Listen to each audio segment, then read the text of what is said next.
We have been reading about the plagues that Yehovah placed on Egypt. I'm sure the people of Egypt were miserable through it all. I'm sure they felt that things was never going to end. This is going to continue on forever.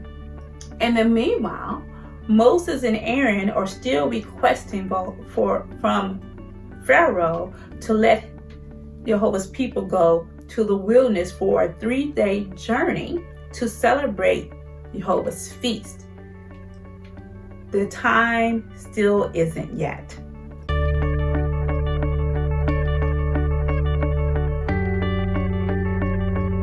Welcome to Reconcile, the Kingdom, where becoming in harmony of the whole word of truth. My name is Patrice Robinson, and I appreciate you as always showing up on today, hitting that subscribe button, comment, and share this video as a way of showing your support. We're going to go through the significant events of Exodus chapter 10 through 12. Chapter 10. Here we have the plagues of the locusts and darkness that hit the people in Egypt. Pharaoh's heart was hardened by Yehovah. Each time Pharaoh called for Moses and Aaron to confess he has sinned and ask Yehovah for forgiveness, but it still ended up the same with the glory of Yehovah. Chapter 11. And this was a very interesting chapter. This is the last plague of death of the firstborn. I have to read this about what Moses said. Thus said Yehovah, about midnight I will go out into the midst of Egypt, and all the firstborn in the land of Egypt shall die, from the firstborn of the Pharaoh that sitteth on his throne, even unto the firstborn of the maidservants that is beyond the mill, and all the firstborn of the beast, all of that.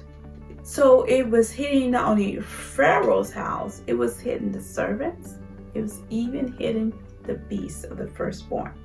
I know I got a little ahead of myself, but we can't neglect Yehovah's plan prior to the plague of getting his people prepared to leave.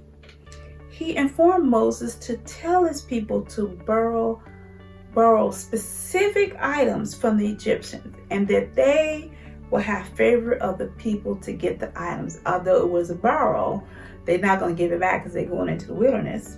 But he did tell them to do that. Chapter 12.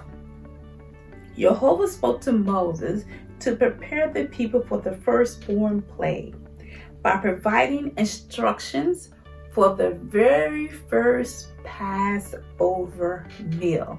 This is the first Passover meal that you see in the Bible.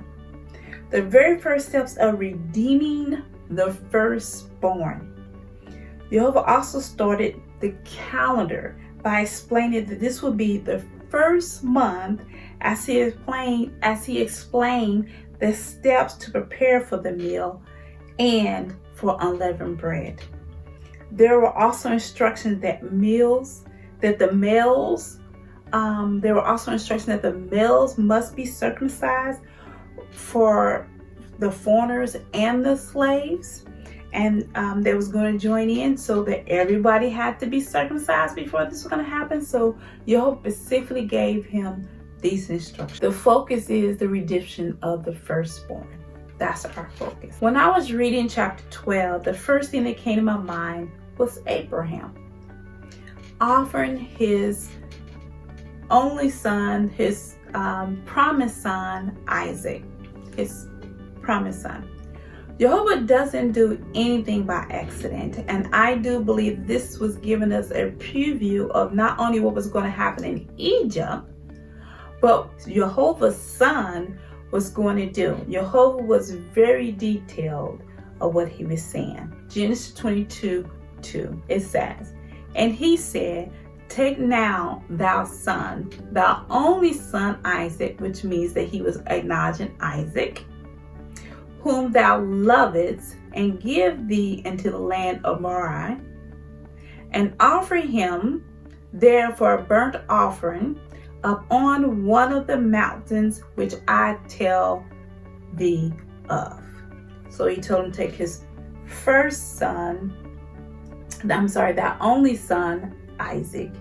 And this is where you go. Can we not hear Yehovah speaking of himself when he is offering his only son, his only begotten son, who he loveth? On the third day, Abraham found the place and took the fire, the knife, and wood to offer his son. Isaac, his son, asked about the lamb that he was going to offer. So Isaac knew about the sacrificial lamb that he will need to be sacrificed. And so Isaac asked about the lamb.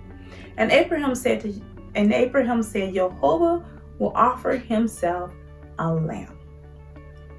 Oh, did he indeed have a lamb ready before the foundation of the world? The lamb was the sin offering of all the peoples of the world.